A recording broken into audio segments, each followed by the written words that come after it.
o el Principito. Sí. ¿Quién ha leído? Es un libro bien corto, bien chiquitito, bien bonito. Y a ver si lo leen. Ahora a la edad cuando lo leen en colegio, de los 19, de que no pierdan esa alegría de niño que tiene que tener. Entonces, a veces cuando ya somos adultos, personas mayores como ustedes ya le están empezando el estrés, ¿no? O tal vez ya les ha empezado, tal vez ya tienen ciertas responsabilidades que dicen, no, ¿en qué voy a trabajar? A veces tal vez algunos ya son papás, mamás, o viven solos. ¿Cómo me voy a mantener? ¿Qué me va a hacer? ¿Qué voy a hacer el año? ¿El otro voy a ir de provincia? ¿Qué voy a hacer? ¿Qué trabajo voy a presentar? ¿Voy a hacer mi internado? ¿No voy a ir de provincia? ¿No? ¿Me voy a casar? ¿No? ¿Qué tengo que comprarme esto? ¿No? Y es bien cortito. El tema que dice que nos tocó hoy día es pérdida prematura de piezas temporales.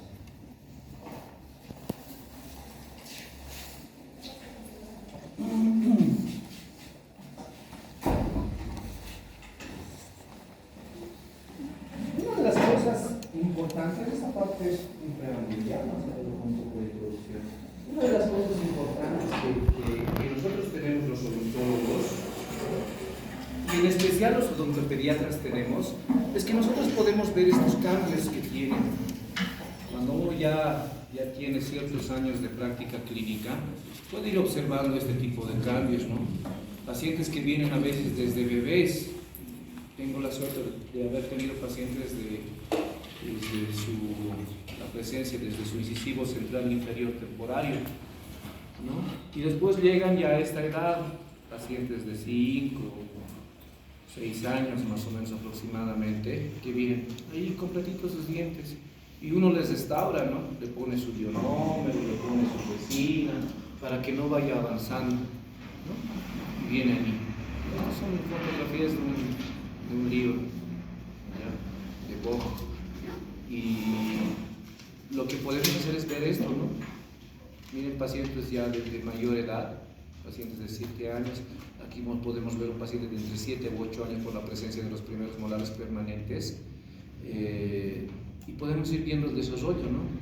Este libro tiene una secuencia de casos bien bonitos. Y esta misma paciente, esta niña, es esta paciente, ¿no? A sus 18 años, ¿no? Estos son pacientes a los 12, 13 años. Miren, una persona adulta, y como una niña que hemos visto en este sentido, en este estado, luego en este estado, y luego lo estamos viendo en este estado. Entonces lo que nosotros podemos hacer es conseguir el crecimiento adecuado, evitar las malposiciones, evitar la caries dental, evitar cualquier factor o cualquier patología que se vaya a presentar en el paciente. Ese es uno de los aspectos bonitos de la odontopediatría, ¿no? A manera de comentario les digo, mi paciente, así como ustedes de Integral Niños, lo he llegado a ver el año pasado, creo, mi paciente de Integral Niños, que era el hermanito de un amigo mío de mi zona, y ya está pues un tipo así, y que ya tiene pues sus hijos jóvenes, ¿no? Entonces, y nos lo trae justamente porque quiere que nos revise a sus hijos, ¿no? Entonces, te ayuda a eso bastante, a resolver y a ver este cierto tipo de evidencias. Y uno de los temas más importantes justamente que nosotros los odontólogos y en especial los odontopediatras debemos conocer es el tema de la pérdida de espacios, la pérdida prematura de piezas dentales, ¿no? ¿Qué quiere decir pérdida? ¿Qué ustedes entienden? A veces nos basamos mucho en el tema de los conceptos o de literatura, pero no nos olvidemos que tenemos que resumir esto en el hecho de palabras, ¿no? ¿Qué es pérdida? ¿Qué es pérdida para ti? ¿Qué entiendes por la palabra pérdida? Digamos, imaginas que abres el diccionario y buscas pérdida. ¿Qué crees que dice?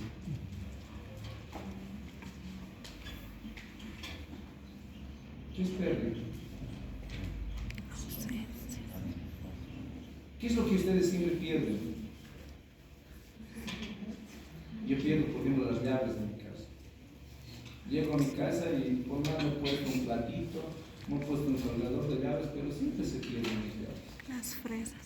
Lo pierdo, es algo que yo lo tengo, que me he olvidado o que lo he perdido. Tal vez lo vuelva a recuperar, tal vez no, pero lo he perdido, no sé dónde está. Eso es pérdida, ¿verdad? ¿Y qué es prematura? ¿Qué quiere decir prematura? Antes de tiempo. Antes de tiempo. Entonces yo estoy hablando que he perdido algo antes de tiempo. Yo he dicho que este mi celular que me he comprado, ya tengo mala suerte, en 2 semanas he perdido 2 celulares otra vez. ¿Qué se llama? Yo pensaba que mi celular me va a durar por lo menos 1 año y no me va a durar ni 1 semana.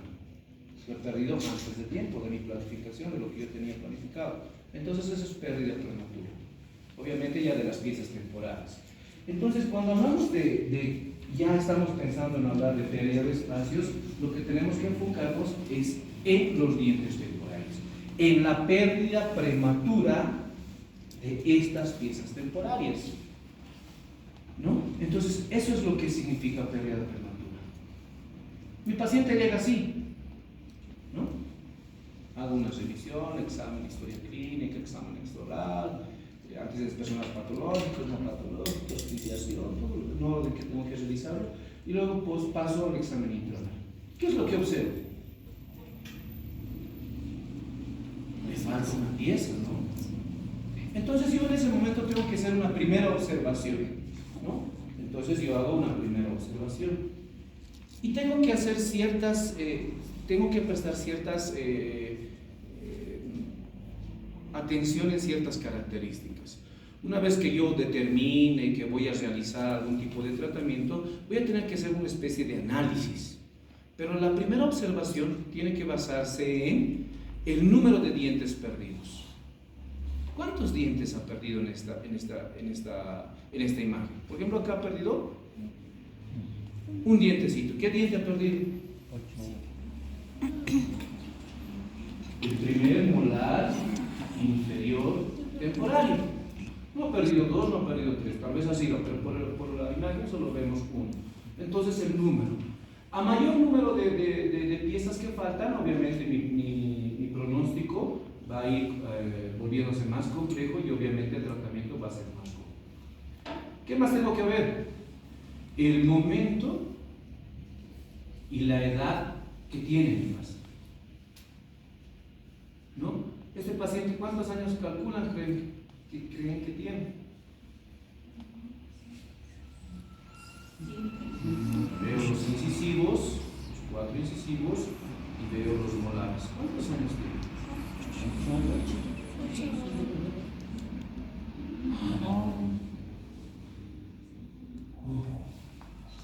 ¿Qué ha sido abusivo? ¿Y ahora? ¿Incluso por un lado? La ausencia de una pieza dentaria, primero tengo que observar el número de piezas perdidas. Luego de observar el número de piezas perdidas, tengo que observar el momento. La edad, habíamos dicho que este paciente alrededor tiene entre 7 a 7 años y medio, casi 8, ¿no? Por la erupción de los incisivos y por la erupción de los primeros molares. Si ustedes notan, el primer molar permanente no ha llegado a ser erupción. Entonces, yo ahí defino cuántos años tiene, ¿no? Más o menos estoy calculando que tiene de 7, 7 y medio, ¿no? Puedo, a menos que ya tenga los datos, pero ya por lo menos me puedo dar una idea de lo que tiene. Entonces, tengo que saber la edad del paciente y tengo que hablar ahí de cronología de penetración, ¿no? Luego tengo que ver si el primer molar permanente ya está en boca. El primer molar permanente, pero del lado de la pieza que falta. En este caso, esta. Porque esta pieza me va a empujar a esta la va a empujar a este lado y se va a cerrar en ese paso. Entonces yo tengo que ver si esa pieza ya ha erupcionado o está en erupción. En este caso todavía sigue en erupción. Miren acá la parte de esta, sigue en erupción. ¿Qué más tengo que ver? La intercuspiración de esta pieza, de la pieza vecina donde hay la ausencia, las dos piezas, tanto mesial y distal, para ver si hay oclusión. Si existe oclusión a nivel del canino, este canino se va a ir hacia distal y me va a conllevar a que haya un mayor cierre de espacio. Y por último, los hábitos existentes, que dependerá cuánto tiempo está con la pérdida. ¿No? Puede haber una interposición lingual, una interposición con algún objeto extraño, que tengo que tomarlo en cuenta para poder luego realizar mi tratamiento, ¿no? Entonces, en base a eso, yo ya puedo ir diciendo de qué es lo que voy a realizar. Entonces, yo ahí hablo de lo que me estaba marcado con rojo en la anterior diapositiva, si se acuerdan. Tengo que hablar de la erupción.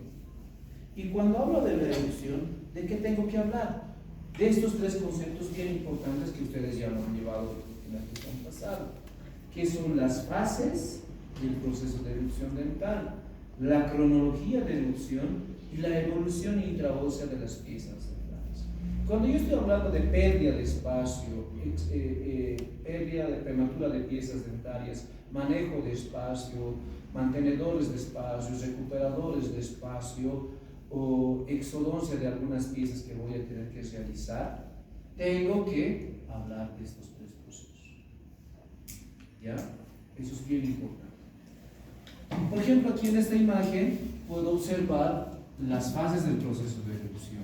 ¿Cuántas fases del proceso de erupción tenemos? Todas las personas pasan esos procesos de erupción. Y eso nos ha llevado a la gestión pasada. ¿Cuáles son? Eso tienen que memorizarse, tienen que saber. La primera fase es una fase preeruptiva, la segunda es una fase prefuncional y la tercera fase es una fase funcional. En la primera fase, las piezas dentarias se encuentran acá, como está en esta imagen, acá. Están dentro del rostro, ¿no? En la segunda fase ya hay un proceso de erupción. Ya están erupcionando, pero no tienen función. Y la última fase es cuando ya llegan estas a realizar función. ¿Y cuál es su función? La masticación. Entonces yo tengo que recordarme de esos tres procesos. Y cada uno de estos tres procesos tiene un periodo de inicio. ¿Cuándo inician y cuándo terminan? ¿No? ¿Cuándo empieza el primer periodo? ¿Cuándo empieza el primer periodo? Termina ese primer periodo e inmediatamente marca el inicio del segundo periodo. Eso tienen que recordárselo y tienen que memorizárselo. Eso es, por ejemplo, la fase funcional, la poseruptiva. ¿Cuándo termina? ¿Se recuerdan? Es un aspecto muy importante porque es igual en remo y en fija lo sigue llevando. ¿Cuándo termina? Nunca. La pieza en erupción siempre va a llegar y va a estar llegando a contactarse. ¿Recuerdan que en remo, en fija, ustedes han visto que cuando no hay la pieza antagonista, la pieza superior sigue saliendo, ¿no ven? Porque está buscando, los dientes tienen esa función tienen que encontrar su antagonista para realizar su función, la cual es masticación. Si no logra encontrar, se va a ir. ¿Qué se hace? ¿Qué se va a hacer proceso? Se va a extruir, ¿no? Y en algunos casos yo puedo observar. Lo mismo me pasa en los dientes temporarios. Lo de malo que los dientes temporarios están de tan corta duración en cavidad bucal que a veces no se nota. ¿Cuándo lo van a notar? Cuando en una casa anterior los he mostrado, cuando hay pérdida casi de toda la parte cruzal y las piezas tratan de buscar y hay una pérdida de alineación vertical. En ese momento las piezas también se van a extorsionar. Entonces tienen que tener en cuenta eso. Entonces yo hablo de las bases del proceso de erupción. Ya les hemos dicho cuáles son esas tres. Luego tenemos que ver la cronología de la erupción. Cuando hablamos de cronología de erupción, nosotros sabemos que en los seres humanos tienen dos tipos de denticiones, la dentición temporaria y la dentición permanente. Cuando hablamos de dentición temporaria, es un poco más predecible, si vale el término, donde ya tienen una secuencia de erupción casi establecida para todas las personas, casi establecida. Se puede decir que, digamos, se puede respetar. Y las edades en las que se presentan estos incisivos temporarios generalmente no varían, ¿no? A diferencia de las piezas permanentes. Si bien se ha tratado de establecer un orden, primero los primeros molares, luego se erupcionan los incisivos centrales inferiores, luego los laterales, si bien se ha tratado de establecer una secuencia, esta secuencia en piezas permanentes varía. Y si ustedes van a revisar estudios o bibliografías de diferentes autores, hay una cierta variación. Acá en los temporales hay una variación de por lo menos unos 4, 6 meses, a veces 2 meses, pero aquí la variación es bastante, en años, y va a depender del biotipo de cada persona y hasta de la raza, ¿no? Por ejemplo, acá en nuestro medio, si bien hay estudios con un universo muy pequeño, con una muestra muy pequeña, no existe un estudio así relevante donde pueda decir que los niños bolivianos o los niños paseños o los niños salteños tengan esta cronología de evolución, pero que sea realmente significativa, ¿no? Que realmente nos dé relevancia en cuanto a datos y a números de muestras. Pero uno de los autores que ha marcado este tema ya hace mucho tiempo fue McDonald's, que este cuadro le corresponde, estos datos le corresponden a McDonald's y ha sido mejorado por Becerra, ¿no? Esta imagen corresponde al libro de Léase Becerra.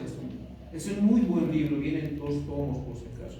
Si tienen la oportunidad de comprarse, cómprenlo. Yo me he comprado este libro hace añazos y es muy bueno, tiene todo. Y si quieren saber algo, si quieren profundizar en la ortopediatría, cómprense ese libro. Son 2 tomos, el Tratado de Ortopediatría de Léase Becerra. ¿Ya? Y ahí nos dicen, miren, aparte de darnos, por ejemplo, en temporarios, acá están las piezas, nos dice qué cantidad, el esmalte completo, cuándo está completado, y aquí nos indica la erupción de estas piezas temporales, ¿no? Que básicamente es un promedio o es la norma que se está manejando, ¿no? Incluso nos indica cuándo debería terminar de formarse la raíz de estas piezas temporales, tanto en la arcada superior como en la arcada superior. Como les había dicho, esto digamos es la erupción de las piezas temporales. En cambio, en la erupción permanente es un poco más complejo, ¿no? Porque hay mucha variación. Si notan ustedes acá, por ejemplo, la erupción del incisivo central, 7 años y medio, dice, seco, 7 años y medio. La literatura me dice que puede adelantarse 6 meses o puede retrasarse 6 meses. Entonces, 7 años a los 7 y medio, hasta los 8 años se puede considerar relativamente normal, hasta los 6 años y medio se puede considerar relativamente normal también. En cambio, en cambio los permanentes, si ustedes ven, dice 7, 8 años. O sea, la variación es bastante, ¿no? Es mucho. 7, 8 años, 9, 10 años. Miren el primer premolar inferior, de 10 a 12 años puede hacer su evolución. Entonces yo tengo que tener estos datos memorizados. Les había mostrado la imagen. ¿Qué es lo que tengo que observar? Es la erupción, la edad de erupción. Entonces ese mi paciente, si se recuerdan de la imagen, le faltaba el primer molar inferior. ¿Qué pieza le tendría que reemplazar? El primer premolar inferior. El primer premolar, ¿a qué edad erupciona? A los 10 a 12 años. Entonces, ¿qué quiere decir? Que si yo no actúo entre los 7 o 8 años que digamos tiene, le falta alrededor de 3 a 4 años que ese espacio se puede cerrar. Entonces, tengo que tener el conocimiento de esto. Si mi paciente tendría 10 años y medio, 11 años, yo no necesito realizar tratamiento, ¿verdad? ¿Por qué? Porque ya va a erupcionar. Entonces, tengo que conocer la cronología de la erupción. En permanentes, la variación es bastante, como les había mencionado. Incluso este libro nos menciona que hay una variación hasta por edad, ¿no? Nos da una variación de edad. Los mismos datos, pero ya lo sesga o lo divide en superior e inferior, pero ya para el sexo masculino, para el sexo femenino, varones y mujeres. Nos dicen, por ejemplo, que el incisivo central superior para varones erupciona a los 7 años y medio. Y para el sexo femenino, para las niñas, entre los 6 años y medio y los 7 años. Entonces yo ya tengo que tener en cuenta, no puedo pensar de la misma manera cuando yo voy a atender un paciente varón, un niño varón, o un paciente, una niña, ¿no? Tengo que tener esa variación, ya tengo que tener ese conocimiento, ¿no? Siempre las damas desarrollan físicamente y hasta a veces intelectualmente y emocionalmente más antes que los varones, ¿no? Entonces tenemos que tomar eso. El otro factor que habíamos dicho es la evolución intraósea. Este es del mismo libro, por si acaso, me leas desde ya. Pero este estudio lo realizó Carmen Nola, ¿no? El estudio de la evolución intraósea en 1960, y miren cuántos años son. Y hasta ahora no cambia. ¿No? Ahí nos indican en qué estadio, cuánto de formación tiene. Y los ha dividido, ¿no? Lo ha dividido desde el estadio 0, que es ausencia de cripta, y va sumándose, ¿no? Presencia, clasificación, los tercios. Lo más importante para este tema es este estadio, del C, del 7 al 9 o hasta el 10, podamos decir, ¿no? 7 es un tercio, 8 es 2 tercios, 9 ya es raíz casi completa. Estos tres son los que me interesan a mí cuando yo voy a planificar o cuando estoy hablando de pérdida prematura. Entonces, si yo hago una observación un poco mejor,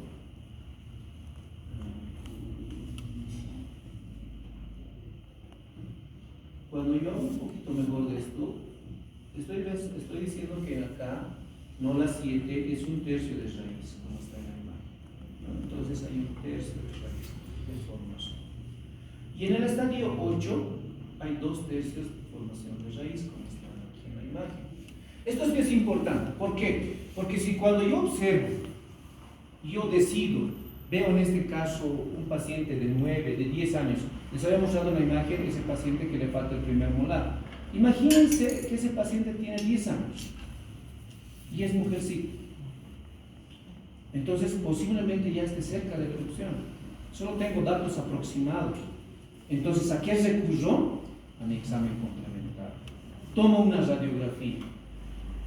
Entonces yo voy a decidir ahí, ¿realizo el mantenedor de espacio o no realizo el mantenedor de espacio? Si una pieza está totalmente destruida, tiene una periodontitis apical crónica o un absceso periódico crónico o una periodontitis apical crónica y tiene 10 años y es de sexo femenino y es el primer molar inferior, igual tomo una radiografía.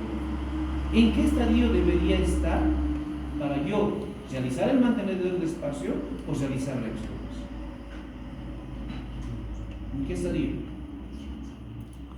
En este estadio, no la 8. Si ustedes observan que en la radiografía ya hay formación de 2 tercios de raíz, por lo menos ya ha iniciado la formación de 2 tercios de la raíz, pueden extraer la pieza dental. Si la pieza está antes de este estadio, no la 8, tienen que realizar el mantenedor de espacio, obligatoriamente. Si está arriba de 8, no es necesario realizar el mantenedor. Eso es dato fundamental, por si acaso. ¿Ya? Pues van a tomar eso en cuenta. Muy en cuenta. ¿Qué más? Entonces ya hemos hablado que una de las causas de la pérdida prematura de dientes temporarios, como muestra en la imagen, ¿qué es lo que va a producir? ¿Qué nos va a producir?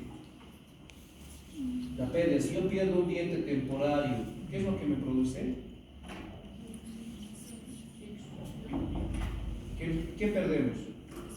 Espacio. Hay una pérdida de espacio en sentido transversal, es decir, en este sentido transversal. La pieza que está acá, la pieza que está acá se van a sellar de esta manera. Entonces hay una pérdida de espacio. Y esa pérdida de espacio, ¿qué me va a ocasionar? Me ocasiona esto. Miren, la pérdida, existe la pérdida de espacio, no ha habido espacio para las piezas permanentes, hay un apiñamiento, una malposición dentaria. Esa malposición dentaria no me va a favorecer a la higiene dental, presencia de periodontopatías, ¿no? Entonces conlleva a una serie de patologías que se causan a través de esta pieza, ¿no? Entonces en este caso, miren, esto es bien bonito, ¿no? ¿Por qué? Porque todos pensaríamos que el que no va a tener espacio es el primer premolar. Pero no se olviden que el primer premolar erupciona antes que el canino. Entonces erupciona el primer premolar, el segundo premolar en su posición normal. Pero ocupan el espacio del canino. Y el canino, cuando va a erupcionar a los 12, 13 años, no tiene espacio. Y se erupciona por vestibular. Lo mismo pasa en superiores, ¿no? ¿Han visto esos dientes de un colmillitos que le dicen, ¿no ve? justamente pasa, ¿por qué? Porque los molares temporales han sido extraídos. Y uno pregunta, la mamá se pregunta, pero yo no le he hecho extraer el canino, he hecho extraer los molares temporales. Pero el problema es en el sector anterior. ¿Por qué? Porque el canino erupciona después de los premolares, ¿no? Entonces ya me conlleva realizar eso, ¿no? Malposición dentaria, mi incisivo lateral se está vestibularizando, el canino como está, miren, está saliendo de arco, hay una acumulación de placa bacteriana, inflamación de las encías, que puede llegar a ser mayor, ¿no? Entonces, ¿qué tengo que realizar? Ortodoncia, hacer el proceso de ortodoncia y puedo llegar. Para tratar de evitar todo esto, es realizar un simple mantenedor de espacio. ¿Qué nos han pasado los otros de Nico? ¿Cuánto tardamos en hacer mantenedor de espacio? ¿Cuánto se tarda? ¿Cuánto nos tardamos en soldar y tomar impresiones? 15 minutos, y cuando uno ya tiene práctica, obviamente va a disminuir. Esos 5 minutos que se puede tardar en realizar, yo me ahorro este año y medio, 2 años de realizarlo todos. Y eso, ¿quién te agradece? La mamá o el papá, ¿no? Tanto por la pericia y por el ahorro económico que se realiza, ¿no? Ahora, tenemos que recordar ustedes también la causa de la pérdida prematura de estas piezas temporales, ¿no? Eso no los vamos a tocar, ustedes ya no deberían saber. Hay caries, procesos periodicales, traumas, agenesis, todo eso. Todo eso nos conlleva a que dijimos a una pérdida de espacio, ¿no? Este sector está en este sentido, puede ser anterior, puede ser posterior. Estas piezas se van a mesializar, esta se va a distalizar y va a haber una pérdida de espacio. Acá tiene que entrar el premolar, que ya no va a entrar por el tamaño, ¿no? Si yo saco la radiografía, voy a poder observar que aquí hay una pérdida de espacio. Miren, entre este molar y entre este premolar, este otro va a entrar. ¿Creen que entre? No. Y si sube la imagen, va a ir ahí. No hay espacio suficiente para esa pieza. Entonces hay una pérdida de espacio, ¿no? Eso ya lo han llevado en ortodoncia. El espacio requerido es mayor que el espacio disponible. Eso es pérdida de espacio. Ahora, si bien la pérdida dentaria, la pérdida prematura de piezas dentarias es una causa o etiología de la pérdida de espacio, existen otras 5 causas que son esas, ¿no? Y la primera es fuerzas mesiales de erupción de los dientes posteriores. ¿Qué quiere decir? Que cuando hay ese proceso de erupción, como se observa, las piezas posteriores, ya cuando han erupcionado el sector anterior, las piezas posteriores tienen una dirección de erupción hacia mesial. Los primeros molares siempre van a erupcionar hacia mesial, los segundos van a erupcionar hacia mesial y los terceros también van a erupcionar hacia mesial. ¿Eso qué hace? Que empujen las piezas que están delante de ellos. Entonces yo le empujo al otro, el otro le empuja al otro y va a ver que estaban las piezas así, va a haber un cierre de espacios. Eso es normalmente, todas las piezas erupcionan en dirección mesial, ¿no? Miren, está en dirección mesial. Esta también atribuye dirección mesial.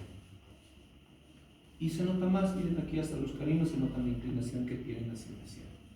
La segunda, que es la caries interproximal o la pérdida de piezas dentarias. No solo la ausencia, yo he extraído la pieza dentaria o ha perdido la pieza dentaria y me va a producir, obviamente me va a producir mayor pérdida de espacio, pero una caries interproximal que está acá y que vaya a erupcionar el primer molar permanente, también va a ser un cierre de espacio. Ya no perderé la misma cantidad de espacio, los mismos milímetros, pero voy a seguir perdiendo. Y si tengo en esta pieza, tengo en esta otra pieza, tengo en esta otra pieza, tengo en esta otra pieza, mi pérdida va a aumentar, ¿no? Aquí hay caries, hay fractura, hay destrucción a nivel distal. Este primer molar permanente va a erupcionar hacia este lado y va a haber una pérdida de espacio.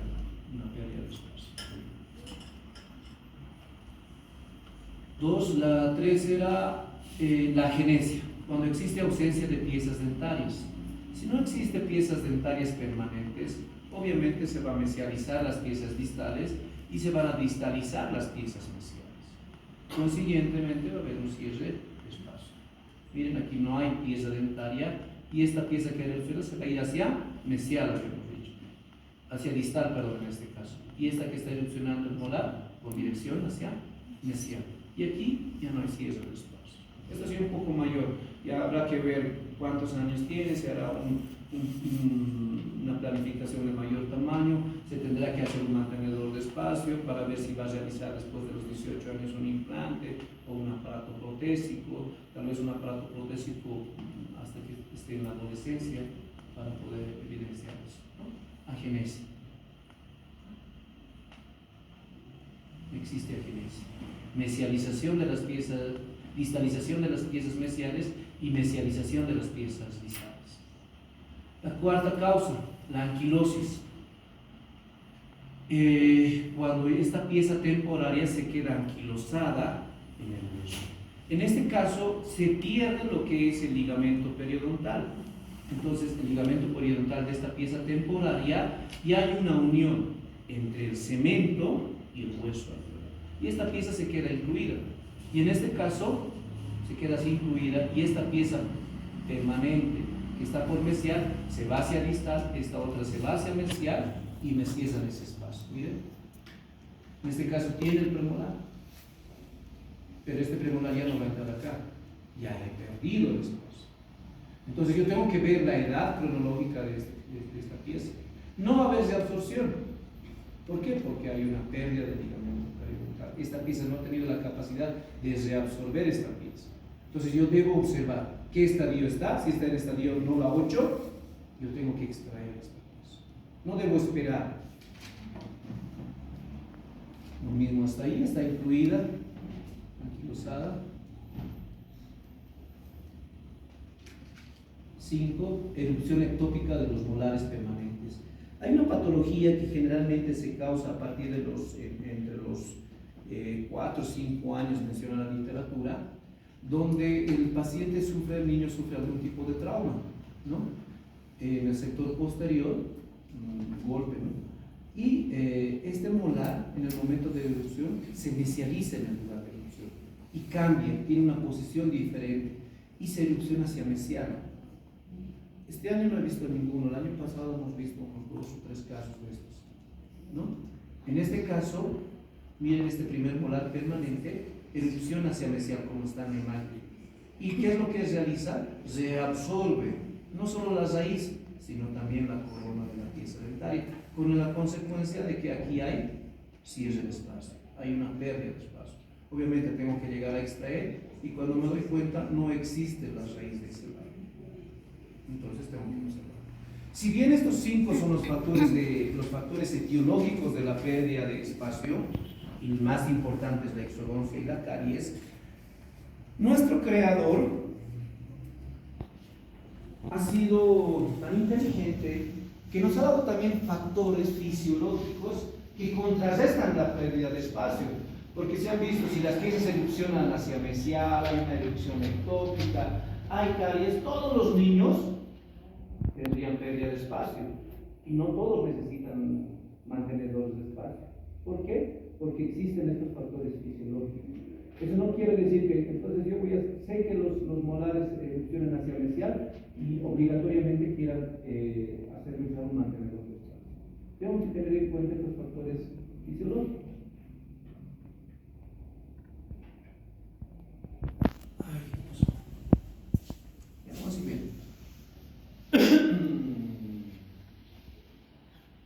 El primero es los espacios fisiológicos. ¿Ya? Espacios fisiológicos. Como ustedes saben, los dientes temporarios del arco temporario, existen unos espacios entre los dientes. No se llaman diastemas, son espacios fisiológicos, ¿no? Yo puedo observar entre las piezas dentarias los espacios fisiológicos. Esos son normales que se van a presentar. Un niño sonríe y tiene que tener espacios fisiológicos. A veces la mamá, el papá ven doctor, aquí se le hay un espacio entre sus dientes, quiero que me lo cierre. No, no lo debo realizar. La literatura menciona, los artículos mencionan, en cuanto mayor sea ese espacio fisiológico, dice que va a haber menos probabilidades de que vaya a utilizar ortodoncia. Si un paciente de 5, de 6 años no tiene espacios fisiológicos y no se maneja bien estos espacios o esta pérdida de espacios, posiblemente vaya a utilizar ortodoncia. Entonces tengo que tenerlo en cuenta. Ahí están los espacios fisiológicos. Y cuando ustedes vayan a restaurar, cuando haya destrucción, no restauren como una persona adulta, que haya contacto en la zona proximal. Recuerden que en los niños existe espacio. ¿Por qué existe este espacio? Cuando los niños son pequeños, son bebés, así como es de paciente de 2 años, más o menos 1 año y medio, 2 años, olvídense, digamos, de las manchas blancas en este momento, casi están con una pequeña separación. Pero no se olviden que el maxilar es el que crece, los dientes ya no crecen de diámetro. Por eso cuando llegan a esta edad hay un espacio. Entonces, doctor, doctorita, cuando mi niño tenía 3 años no tenía estos espacios, bien bonitos, bonitos, puntitos estaban sus dientes, todos rectitos. Pero ahora que tiene 6 años, así separados están. Ustedes tienen que decir, es normal. ¿Ya? Entonces ya lo tienen, tanto en la cara superior como en la cara inferior. Entonces los espacios fisiológicos, el primer punto. El segundo punto, tienen que diferenciarlo de estos espacios fisiológicos con los espacios primates. Y estos espacios primates en la arcada superior están entre el incisivo lateral y el canino. Y en la arcada inferior entre el canino y el primer molar. ¿Cómo está la imagen? Espacio primate, ¿no? Espacio primate, y acá tenemos el espacio primate en arcada inferior. Y eso habla del tipo del arco que presenta mi paciente, arco tipo 1 del Baume, arco tipo 2 del Baume. ¿No? Entonces eso también no hay que hablar de pasar. Si mi paciente presenta espacios fisiológicos y también presenta espacios primates, quiere decir que no va a utilizar ortodoncia. Es muy posible que no vaya a llegar a utilizar, si todo está correcto, ¿no? Si es que no tiene ambos, hay mayor riesgo de que vaya a poder utilizar un aparato ortodóntico. El tercer punto y el cuarto prácticamente van unidos, que son los espacios libres de Nance y los espacios deriva, donde dice que si yo sumo desde mesial en la arcada inferior, desde mesial del canino temporario hasta distal del segundo molar temporario, y hago la misma medición en piezas permanentes desde canino del molar, desde canino del permanente, desde mesial, hasta distal del segundo premolar, voy a encontrar una diferencia en cuanto a medida.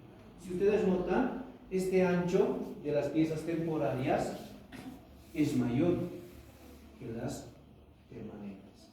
¿Esto qué quiere decir? Que los dientes de leche ocupan mayor espacio. Eso contrarresta algún tipo de caries interproximal que pueda tener mi paciente, ¿no? Pero será pues 1 milímetro a 2 milímetros que pueda contrarrestar, ¿no? Lo mismo me pasa en la arcada superior. Este espacio deriva es mayor en la arcada inferior que en la arcada superior. ¿Ya? Eso es la diferencia. Mayor en la arcada inferior que en la arcada superior. Entonces tengo que tener en cuenta.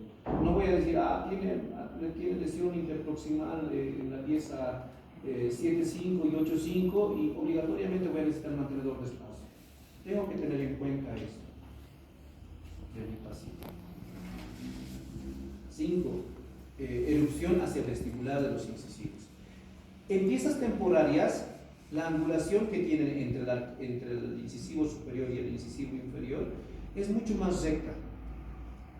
Pero las piezas temporarias, las piezas permanentes tienen una angulación mayor, 150 en temporarias y 125 en permanentes. En cuanto más inclinadas estén las piezas, tengan mayor angulación, ocupan menor espacio. Por eso los ortodoncistas juegan con eso. No tienen espacio, lo vestibularizan un poco más las piezas. ¿Para qué? Para que pueda entrar y no tengan la necesidad de hacer una extracción o tengan que hacer el stripping, que generalmente se realiza en los ojos. Entonces, eso me conlleva y me ayuda a que no haya una pérdida de espacio. No, entonces yo tengo que saber todo eso. Y esto es un artículo lo he encontrado que decía que es bien sorprendente el porcentaje de casos que diagnosticados en etapas tempranas del proceso de pérdida de espacio pueden ser devueltos a la normalidad bajo una actuación terapéutica sencilla y coordinada con el mantenimiento del espacio. Como se dice, el mantenedor de espacio es sumamente sencillo de realizar, ¿no? El problema radica en saber cuándo lo voy a realizar y cómo lo voy a realizar, en qué caso lo voy a realizar. ¿Ya? Básicamente eso tiene que conocer en cuanto a la pérdida de espacios. ¿Qué es lo que hago acá? Miren acá, en base a todo lo que hemos visto ahora, hay una ausencia de pieza dentaria, aquí hay una mayor ausencia de pieza dentaria, que puede variar, que puede ser en el sector posterior, que puede ser en el sector anterior, que puede ser mixto en el sector anterior, también puede ser en el sector posterior, o que pueda venir un paciente con un tipo de trauma. ¿Qué hago aquí? ¿Extraigo? ¿Lo mantengo, lo ferilizo, lo dejo? En este caso, donde todas las piezas, en este caso los primeros molares están totalmente destruidos, ¿qué hago? Realizo la exodoncia, los extraigo, y todo eso me va a decir la radiografía, la edad de la erupción, todo lo que conlleva. Y para esto yo tengo que hacer un mantenedor de espacio, ¿no? Y cuando yo ya he planificado, ya sé que necesito un mantenedor de espacio, ahora sí tengo que hacer un estudio de la pérdida del espacio para ver qué tipo de mantenedor o cómo voy a realizar mi mantenedor de espacio. Primero, ¿qué voy a ver? La relación oclusal, ¿no? Esto es muy importante que ustedes lo vayan a ver, porque en la historia clínica está determinado qué tipo de escalón tiene mi paciente respecto a los segundos molares temporarios. Me dice que si mi paciente presenta un escalón mesial corto, va a ir a una clase 2. Sí o sí va a ir a la clase 2. En cambio, si mi paciente o no se manejan bien estos espacios o hay pérdida de espacios, en vez de irse a una clase 2, puede convertirse en una clase 3. Escalones mesiales largos van a ir siempre a una clase 3 si no manejo adecuadamente. Un escalón distal siempre va a ir a clase 2. Un escalón terminal recto, si yo no manejo bien mis espacios, no tengo cuidado con lo que hemos visto, se va a ir a clase 2. En cambio, si yo manejo bien mis espacios, va a ir a clase 1. ¿Qué les está demostrando estas dos imágenes? Que es más probable que si hay pérdida de espacios, mi paciente se vaya a clase 2 y luego a clase 3.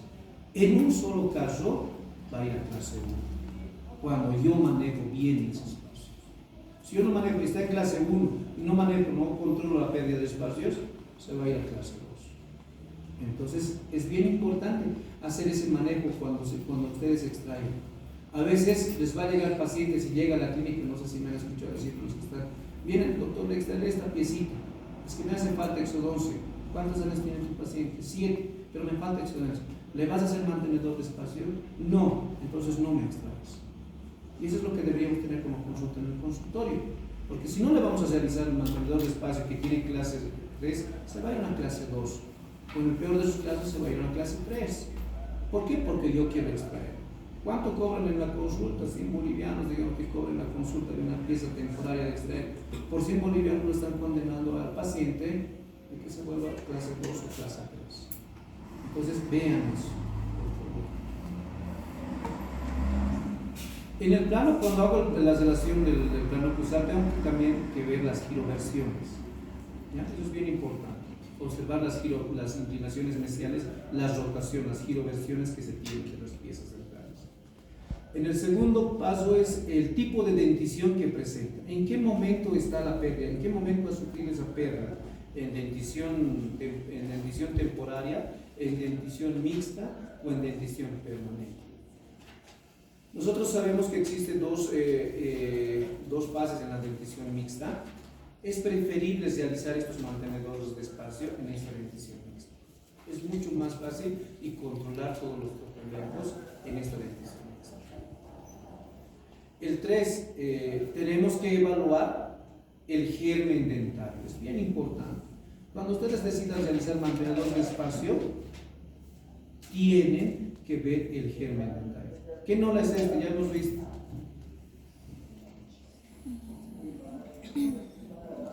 Ya he dicho que si está en 8, yo no hago mantenedor de espacio. Si está menos de 8, es de 7 para abajo, yo necesito mantenedor de espacio. ¿Este será 7, 8? No, entonces aquí sí o sí mantenedor de espacio. Este recién ha terminado su corona, también necesito mantenedor de espacio. Eso es lo que tienen que evaluar. Si ustedes no se preocupen acá a veces está presente la pieza dentaria y quieren ver las de absorción. No me interesa tanto la absorción, ¿no? Lo que me interesa es esta pieza. ¿Han escuchado de los dientes enanos? ¿Alguien tiene diente enano? Una patología, dientes cortos, pequeños, raíces enanas. Cuando ahora están haciendo cirugía encuentran raíces enanas. Y esto es lo que nosotros causamos por no tener en cuenta esto. A veces digo, está en ola 6 o en ola 5, yo no hago mantenedor de espacio y extraigo. He tenido esas fases, mi fase preeruptiva, mi fase preeruptiva, mi fase eruptiva y mi fase posteruptiva, como habíamos mencionado. Esta pieza va a seguir erupcionando y cuando llega aquí a cavidad bucal, ¿cuál es su función? Habíamos dicho, buscar su antagonista y lograr oclusión. Entonces, cuando ya llega a buscar su antagonista, los odontoblastos le mandan la señal al lápiz. Ya tienes que trabajar, como los niños, ¿no? Ya tienes que trabajar, tienes que hacerte responsable, tienes que madurar, tienes que mantener este hogar, y empiezan a trabajar. Y los dientes de la misma manera. Entonces, ¿qué hacen? Que se cierre el lápiz. Le faltaba todavía, tendría que ser su raíz de unos 12 a 15 milímetros. Pero recién estaba en 10, pero como tiene que trabajar, ya tiene que hacer función, se cierra. Y ahí es donde tengo raíces cortas, enanas. Entonces, ¿quiénes causan eso? Los que no tienen conocimiento de que yo tengo que evaluar en qué estado de evolución intraósea se encuentra mi pieza. Eso es bien importante, ¿ya? Tengo que ver en el otro caso, para poder hacer el análisis del mantenedor de espacio, en qué sector de la arcada hay ausencia de pieza o la pérdida prematura de piezas dentales, ¿no? En el sector posterior o en el sector anterior. Aquí hay un poco de discusión entre los autores, pero se ha llegado más o menos a un consenso que cuando hay ausencia de piezas temporarias prematuramente, sí o sí debo realizar mantenedor de espacio, ausencia prematura. En cambio, en el sector anterior nos dicen que no existe esa pérdida transversal que habíamos hecho. No existe mucha pérdida. Entonces, en algunos casos los autores recomiendan no realizar. Entonces, ¿qué nos indica? Que hay mayor pérdida de espacio transversal en el sector posterior que en el sector anterior. ¿Qué más tenemos que observar? ¿En qué arcada es? ¿La arcada superior o la arcada inferior? ¿En qué arcada se pierde mayor espacio? ¿En la arcada inferior o en la arcada superior? ¿Cuál creen? En la arcada superior. ¿Por qué? Por el trabeculado es más esponjoso, ¿verdad? En cambio, en el inferior es más compacto. Entonces no hay tanta migración. La literatura nos menciona que una vez que se pierde el espacio o hay una exodoncia o hay pérdida prematura de la pieza dentaria, pasada las 48 a 72 horas, ya existe pérdida de espacio. O sea, si yo decido extraer y después de una semana quiero hacer, ya ha habido. No va a haber un cambio de 2, de 3 milímetros, pero ya ha existido pérdida de espacio. En cuanto mayor tiempo pase, mayor pérdida de espacio. Entonces, si yo decido voy a realizar exodoncia, Ya, entonces tengo 3 días para que cicatrice y poder hacer mi mantenedor de espacio. O puedo hacer un mantenedor de espacio inmediato, ¿no? Planifico la exodoncia, hago el mantenedor de espacio, y si la exodoncia no ha sido muy frecuente, tal vez es el mismo día puedo someter, dependiendo de la cantidad. Y por último, la pérdida de espacio, la longitud o el tamaño de pérdida de espacio. Yo tengo que medir, en este caso necesito hacer una especie de estudio. Generalmente los premolares tienen una medición, miden entre 7 a 9 milímetros, ¿ya? De 6 a 9 milímetros de la arcada inferior. De acá a acá miden 6 a 9 milímetros, como norma entre 7 u 8 milímetros. Entonces, si ha perdido este espacio, si este espacio es de 7 u 8 milímetros, yo necesito hacer un mantenedor de espacio. Si este espacio es menor al que mide esta pieza, yo necesito hacer un recuperador de espacio, que es otro tratamiento. Entonces, cuando el diámetro es igual o mayor, mantenedor. Cuando este es menor, cuando el espacio es menor, necesito hacer un recuperador o un regranador de espacio. Entonces, ahí el tratamiento también modifica. Entonces, no solo también, aparte de observar el germen, también tengo que ver este espacio.